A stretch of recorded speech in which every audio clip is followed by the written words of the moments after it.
Entre nosotros, 20 años de labor ininterrumpida.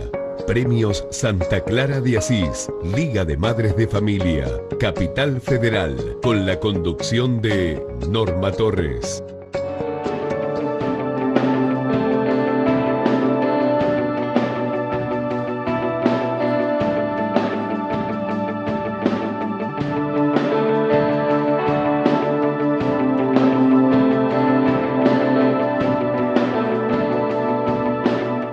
Bueno, ya estamos en piso con nuestro invitado. Héctor, buenas noches. Muchísimas gracias por venir a nuestro programa. No, por favor, un gusto para mí, Gustavo, y gracias por invitarnos para poder venir a un poco contar cómo vemos la situación y bueno, si se puede ayudar a comprender algunas cosas que están pasando que la verdad que hacen que la gente esté preocupada. Es que realmente el tema que nos convoca hoy es alarmante. Hace programas atrás, 2 semanas, vino un político, el señor Ceballos, que está ahora en la AGN, y nos comentaba de la devaluación del 108%, que es una devaluación brutal, sobre todo en una economía emergente como nuestro país y con muchos sectores en estado de vulnerabilidad. Entonces, un poco la idea es hablar qué es la devaluación o cómo se traduce esta devaluación a una economía familiar, porque sin duda, y que en muchos noticieros o en muchos informativos la presentan como una cosa mala, hay un sector que se ha beneficiado mucho con esta devaluación y hay otro sector que la está padeciendo. Entonces, poner, ¿no es cierto?, hacer una bajada y traducir realmente qué significa esta brutal devaluación para una economía familiar. Sí, mira, bueno, primer tema, tenemos que dejar en claro qué se entiende, o como vos decís, qué significa esto de la devaluación, ¿no? Esto de la devaluación, dicho, digamos, en términos simples, significa una apreciación de la moneda extranjera en relación a nuestro peso, es decir, una pérdida de poder adquisitivo de nuestra moneda local, nuestra moneda nacional. ¿Esto qué quiere decir en términos económicos, de economía doméstica? Que bueno, que ha habido una pérdida de poder adquisitivo enorme, si pensamos que la relación entre nuestra moneda y el dólar en diciembre del 2017 era 19 pesos y hoy en septiembre estamos en los 40 pesos, 40 pesos para adquirir cada dólar. Esto obviamente tiene implicancias enormes, porque en realidad es cierto, lo que significa es pérdida del poder adquisitivo, fundamentalmente de los asalariados, que no tienen manera de trasladar esto por algún mecanismo de mercado. ¿Por qué? Porque sus ingresos van a depender fundamentalmente normalmente de negociaciones paritarias, de convenios colectivos, y significa así una transferencia enorme de recursos hacia los sectores que exportan, es decir, aquellos sectores que van a recibir el pago de sus exportaciones en dólares. Estos han sido los grandes beneficiarios sin duda de la devaluación, por eso entiendo que el gobierno también ha salido a plantear en esto de bajar el déficit, en términos de mejorar los recursos y bajar el gasto, la necesidad de que estos sectores aporten un poco más al financiamiento de lo que es el sector público. De cualquier manera, se ha generado una cantidad de pobres importante a partir de esta enorme devaluación. Eso es gravísimo cuando el gobierno nacional, el titular del Poder Ejecutivo, hacía la gran bandera de la pobreza cero, y hoy tenemos una pobreza creciente de manera alarmante. Ahora, este tema, ¿no es cierto?, de la devaluación y cómo se traduce en esta pérdida del poder adquisitivo, yo veo que en la economía familiar está muy golpeada y digo, porque el gobierno en cierto punto dice que no se va a trasladar el total del porcentaje que se ha devaluado a la economía corriente. ¿Vos pensás que puede ser cierto o es más que todo como la pobreza cero, digamos, más que todo una esperanza? Porque digo, si ha habido esta gran devaluación, es imposible que no se termine transfiriendo, ¿no es cierto?, al mercado. No, eso, que como vos decís, ¿no? Me parece que el gobierno hace demasiado pruebas por intento y error, y generalmente son más errores que aciertos. En la Argentina cualquier modificación en la relación peso-dólar termina trasladándose a los precios. Digo, y esto no hace falta ni ser un gran economista, ni hacer grandes estudios econométricos. Esto es cuestión de darse una vuelta por el supermercado o mirar más o menos cómo son la estructura de gasto de cada familia o en cada casa, y uno se da cuenta que lo que antes comprabas con X pesos, hoy compras muchísimo menos.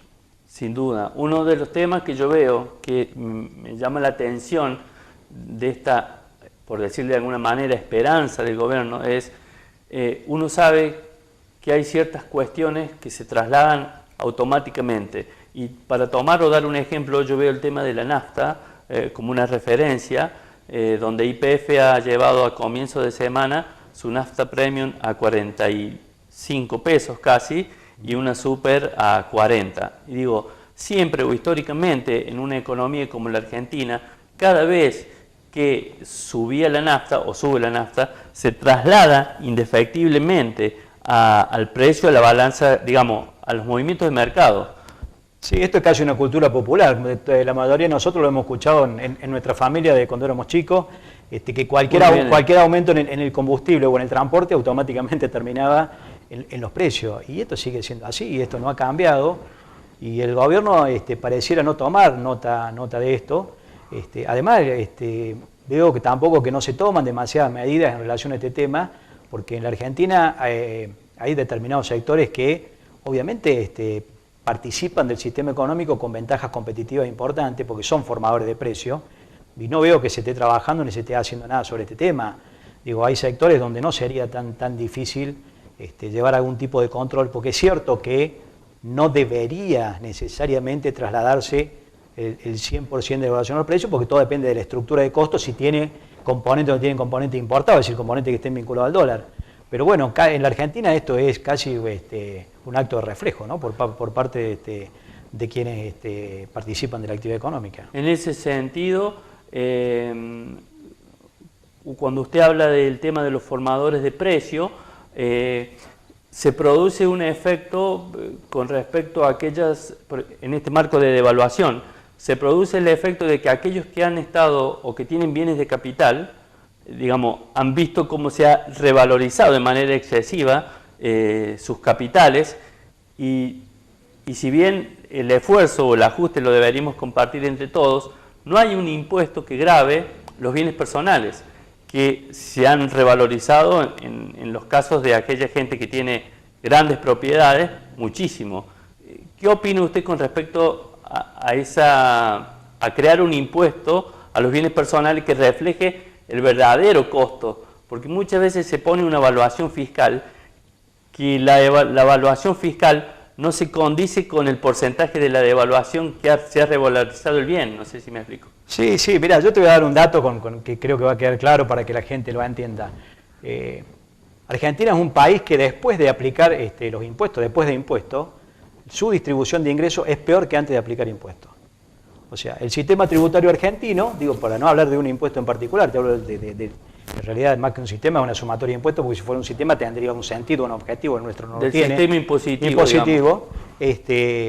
Después que aplicamos, si la distribución de ingresos queda peor, eso quiere decir que un sistema impositivo es totalmente regresivo, porque se sustenta en impuestos que soportan básicamente los sectores bajos de ingresos. Entonces se necesita una reforma profunda, que yo veo que políticamente todos lo anuncian. Ahora, nadie hace nada y siempre terminan aumentando aquellos impuestos que son básicamente fáciles de recaudar, no aquellos que ayudan a mejorar la distribución del ingreso o a generar algún tipo de efecto en las decisiones económicas que reactiven la economía, sino aquellos que son fáciles de recaudar. El que podemos cobrarle a las estaciones de servicio en el combustible, porque no hay manera que no se evade, es muy fácil, exactamente. Entonces, tenemos que terminar con eso y hacer un sistema tributario que realmente la carga del sector público y la carga de mantener un Estado que brinde una buena educación, una buena salud, buena seguridad, se reparte de manera equitativa, que era más lo que pide cualquier país razonable, tener un sistema tributario que distribuya fundamentalmente su carga de manera equitativa. Mira, hay una frase que yo siempre la comparto con mis alumnos en la universidad, que pertenece a James Tobin, que fue un premio Nobel de Economía. Él decía, la política pública más difícil es lograr coordinar eficiencia económica, justicia distributiva y libertad individual. Esta es la tarea.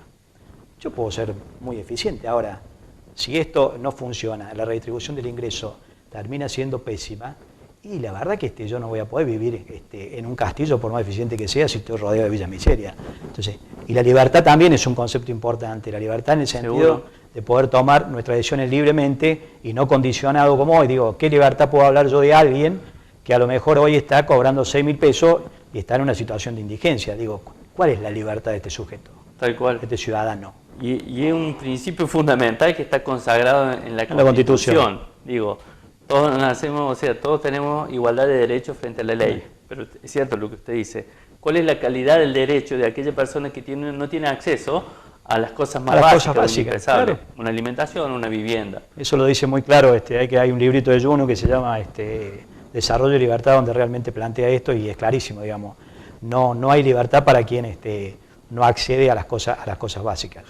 Un poco para hablar, que ya habíamos tocado fuera de cámara este tema, y yo veo que las armas del gobierno para enfrentar o para frenar el dólar, en un principio o antes, fueron las LEVACs, que las mantuvieron el dólar, parecía más o menos quieto, hasta que a principio de año tocaron el porcentaje o el interés, bien digo, la tasa de interés de las LEVAC, se armó esta corrida cambiaria, después sacan las LEVAC del mercado, y ahora pareciera que la nueva arma para enfrentar al dólar y a esta devaluación que estamos sufriendo los argentinos son las LELIQ, con una tasa de interés altísima en el 76%, creo. Usted me decía fuera de cámara que tenía una visión crítica sobre esta nueva estrategia. Sí, a mí me parece que, fíjese que siempre estamos hablando alrededor de lo mismo, que son las cuestiones financieras, nunca hablamos de la economía real. Podemos crear instrumentos financieros, existen muchísimos, se pueden crear otros. El gobierno partió con una política donde, pensaba que tanto la inflación como la política cambiaria la podía manejar con metas o tasas de inflación. Obviamente fracasó. Ahora este nuevo presidente del Banco Central, y a partir del acuerdo con el fondo, parece que la inflación la vamos a controlar a través de los agregados monetarios. ¿Qué significa esto? Regular la cantidad de dinero circulante en la economía. Entonces, por eso es que, aparece una LELIQ, aparece otro momento, ¿qué hacen? O el aumento de los encajes a los bancos, lo que está haciendo es secando, básicamente, la economía. Lo dijo el ministro Duhovne, que decía, si no hay pesos, no vamos a comprar dólares. Por eso, escuchar a un ministro de Economía decir esto es terrible, porque solamente está mirando la parte financiera, cuando en realidad lo que hay detrás de esto es que no va a haber acceso al crédito, porque primero que no va a haber dinero, porque el dinero va a estar inmovilizado o no va a estar, es decir, no hay crédito para las pymes, se va a deprimir el consumo aún más de lo que está. Fundamentalmente una economía funciona porque la demanda la mueve el consumo o la demanda la inversión, o la mueve la inversión. La lluvia de inversiones todavía no llegó, la estamos esperando y va a pasar un tiempo porque no es automática. Si ahora además vamos a deprimir más el consumo porque vamos a secar la plaza, realmente se vienen épocas muy difíciles. Creo que es la única cosa que le he escuchado más o menos acertada al presidente, que se vienen épocas más difíciles. Pero digo, esto tiene que cambiar, porque no es imposible seguir con esta situación. Y le digo honestamente, a mí me preocupa mucho no escuchar al ministro de la Producción, por ejemplo, más diciendo, ¿cuáles son los planes o los programas que tiene el gobierno para reactivar la economía real? Que siempre estemos hablando de las cuestiones financieras. Y nadie habla, lo único que dice de economía real, que este año cierra sin crecimiento o con decrecimiento, y el año que viene prácticamente tampoco se espera crecimiento. Si no hay crecimiento, o sea, ¿qué significa no hay crecimiento? Que la economía no va a generar riqueza, más de lo que está generando. Entonces eso implica que tampoco va a generar más empleo, porque el empleo está atado al aumento del Producto Bruto, la renta nacional, como lo quiera definir. Entonces, por un lado el Estado está achicándose, que podemos discutir si está bien o está mal, pero por el otro lado el sector privado también. ¿Y dónde va a ir la gente? Yo creo que el gran drama es que el sector privado, además de estar achicándose, está en un parate, porque hay muchas empresas que ya han empezado a suspender empleados, incluso algunas que han cerrado. Entonces se está dando como ese gran principio económico que marca el inicio de una catástrofe, que es esta inflación. Digamos, hay una depreciación del peso, hay inflación y no hay crecimiento real, no hay riqueza. Había leído hoy en un medio periodístico de nivel nacional que se estaba revirtiendo este déficit de balanza comercial con respecto a Brasil, como que a partir de esta devaluación hemos logrado la famosa competitividad que hace tanto se viene publicitando. ¿Cuál es tu mirada con respecto a esto? No, digo, a ver, Yo soy un crítico, porque damos vuelta, la verdad que la Argentina, como decía un viejo economista, se aplica como en ningún otro lado la teoría del péndulo, ¿no? Vamos de una punta a la otra y siempre estamos en el mismo lugar. Digo, de vuelta volvemos a hablar de competitividad en términos de competitividad cambiaria. Ahora, la idea es no depender de cuánto vale el dólar y que la competitividad tenga que ver con eso. La competitividad tiene que ser pensada en términos de incorporación de tecnología, en términos de innovación. Digo, esa es la competitividad que va a hacer que el país cambie y que el país crezca. Digo, si la competitividad va a depender solamente del tipo de cambio, es efímera, se transforma en especulativa. Digo, es la famosa bicicleta financiera que sí, está hoy sirve porque, bueno, obviamente Argentina, de haber tenido, después de la gran crisis, digamos, del 2001, haber tenido los famosos dos déficits gemelos, déficit superávit gemelo, que era el de la balanza comercial y el fiscal, pasamos a tener déficit los dos, digamos, es obvio que hay que revertirlo. Digo, pero a mí me parece que nos conformamos con espejitos de colores en vez de trabajar sobre las causas profundas y tratar de resolver los temas de fondo, ¿no? Un tema que viene a colación de esto y que lo quería introducir, ¿no es cierto?, en este programa, es la falta de educación financiera formal que tenemos nosotros. Por ejemplo, yo en el secundario fui formado en un perito mercantil, pero digo, de educación financiera cero. Entonces pareciera que la única, cada vez que una persona tiene un poco de utilidad, ¿no es cierto?, el común de la gente, la única lugar donde se rescata es en la moneda extranjera, que es el dólar. Y usted me decía fuera de cámara que se da un fenómeno inverso a lo que pasa en cualquier lado. Sí, la verdad que esto, pues yo te decía recién, no es como un acto de reflejo. En la Argentina el dólar es el lugar de resguardo, digamos, que tienen lo que tenemos los argentinos, ya casi como eso, ¿no? Como un acto de reflejo. Empezamos a sentir que algo no anda bien y decimos, bueno, ¿cómo nos cubrimos? Y vamos y compramos dólares. Obviamente vivimos en una provincia mediterránea, en una provincia chiquita, pero digo, hoy con los medios de comunicación que hay, deberían desarrollarse más y esto apunto y convoco a todos los sectores que trabajan en el sector financiero, haga redundancia, que hay que hacer conocer otras herramientas. Digo, los fondos comunes de inversión son interesantes, los fideicomisos para construir son interesantes, hay algunos títulos públicos que son interesantes, digo, que en pesos o en dólares, cómo nos vamos a financiar. Uno cuando piensa en el apalancamiento y piensa cómo se va a financiar, ¿qué es lo primero que piensa? ¿Voy a financiar con el proveedor? ¿O me voy a financiar, en el caso de la economía doméstica, con la tarjeta de crédito? Que son los financiamientos más caros que hay. Carísimo. Carísimo. Sobre todo aquellos que, lo hablamos también, sobre todo aquellos que pagan el mínimo de la tarjeta, que la mayoría de la gente desconoce la excesiva tasa que le incluyen en la cuota. La gente en realidad, lo que yo te comentaba también en la pausa, en general pregunta cuánto es la cuota y no está preguntando cuánto es el valor del dinero, cuánto le están cobrando, cuál es el costo financiero total de eso. Si la gente preguntara esto y cuando escuchara el número, saldría corriendo y tendría otra actitud. Pero bueno, esto es un poco lo que vos decís, ¿no? Falta de educación financiera, el mundo se ha dado cuenta de esto, en España hay desarrollos importantes de este tema, el Banco Central de la República Argentina tiene una página que trabaja en esto, y nosotros como Facultad de Ciencia Económica también tenemos un programa que venimos ya trabajando hace un par de años, lo hemos dado para las escuelas primarias, para el nivel primario, el nivel inicial, primario y medio. Importantísimo. Con lo cual, sí, pues la verdad que hemos visto una respuesta por parte de la gente enorme, porque fíjate lo que pasa, ¿no? Si uno camina un poquito a veces y mira, o a un banco, y hay más gente tratando de entender cómo tiene que hacer con la tecnología, es decir, cómo hago con el cajero, porque tengo que depositar, porque tengo que transferir, que es home banking, que la clave, que la gente no sabe. Fíjate que los bancos hoy tienen más gente afectada de explicar cómo tiene que hacer todo eso, que realmente con algún asesor de inversión preguntando cómo hacer. Esto es desconocimiento, es decir, bueno, tenemos que trabajar en esto, que la gente empiece a introducirse, porque vamos a un mundo prácticamente sin dinero. De hecho, habrás leído, hay países que ya están pensando seriamente en eliminar el dinero, están surgiendo nuevos instrumentos. El dinero como papel, digamos. Como papel. La criptomoneda vino para quedarse. Este es un tema que es un salto evolutivo grande enorme dentro de lo que es un mercado, ¿no? Entonces, claro, y de criptomonedas muy poca gente sabe, o casi te diría más. Yo no casi, tengo ni idea. Casi nadie sabe nada, digamos, de esta moneda virtual.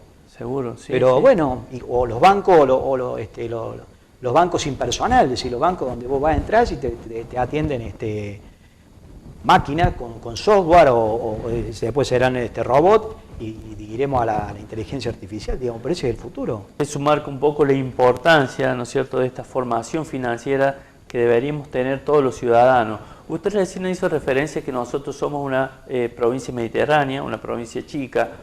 Se da, obviamente, en este efecto del conocimiento financiero y sobre todo del movimiento financiero, un poco ese polo que se ha creado en Buenos Aires, en Capital Federal, que rompe un poco el federalismo, porque pareciera que uno cuando ve ya lo hemos dicho en otros programas, uno cuando ve un noticiero y habla del precio del dólar, pareciera que la plaza que le fija el precio del dólar a todos los argentinos está en Capital y todo el resto del país quedamos atados a lo que pasa. No, es más grave que eso. Mira, esto lo puedo contar por experiencia propia. En algún momento trabajé en el Ministerio de Industria, entonces se armó un programa que era básicamente para desarrollo industrial sustentable.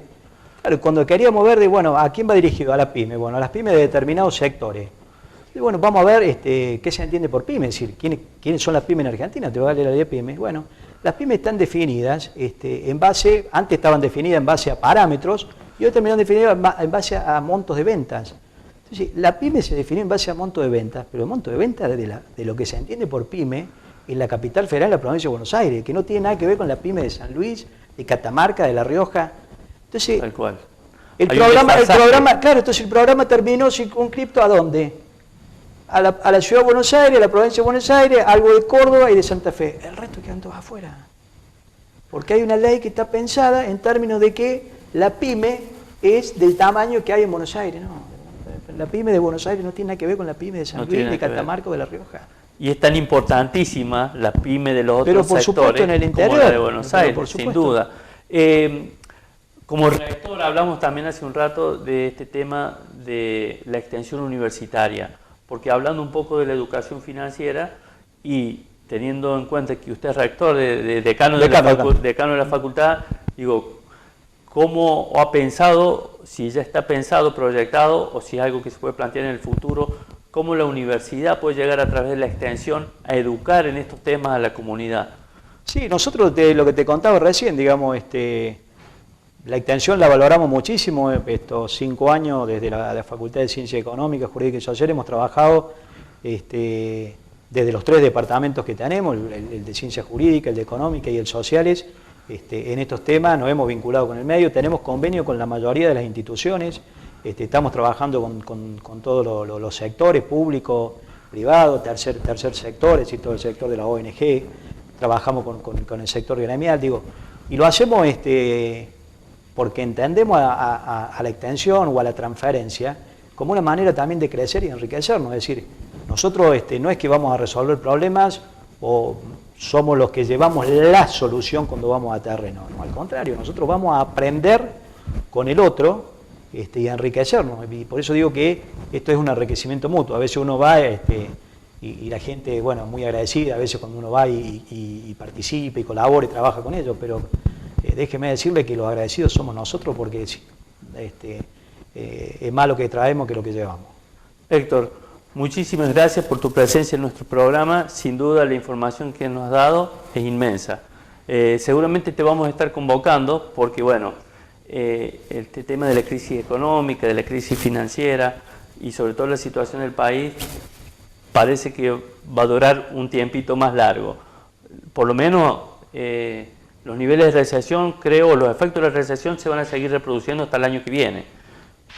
Totalmente, ya lo reconoció hasta el propio gobierno, no va a haber crecimiento este año, el año que viene tampoco se espera crecimiento, por eso digo que es alarmante porque por teoría económica, si no crece la renta, tampoco crece el empleo, y es preocupante cuando no crece el empleo en el sector privado y un Estado que se está achicando, ¿no? Entonces creo que se van a dar cuestiones sociales que Bueno, espero que el gobierno, es importante que el gobierno tenga, o esté pensando ya qué respuesta le vamos a dar, digamos, porque ya tener un índice como el que tenemos de la última publicación de pobreza, realmente como ciudadano es para sentirse mal de verdad. Mal de verdad, sí. Seguramente, comparto la opinión. Muchísimas gracias, Héctor, por venir a nuestro programa. No, por favor, como te dije al comienzo, gracias a ustedes por permitirnos aportar nuestro granito de arena y poder esclarecer las cosas que podamos desde el ámbito académico. Muchas gracias. Nosotros nos despedimos recordando que este programa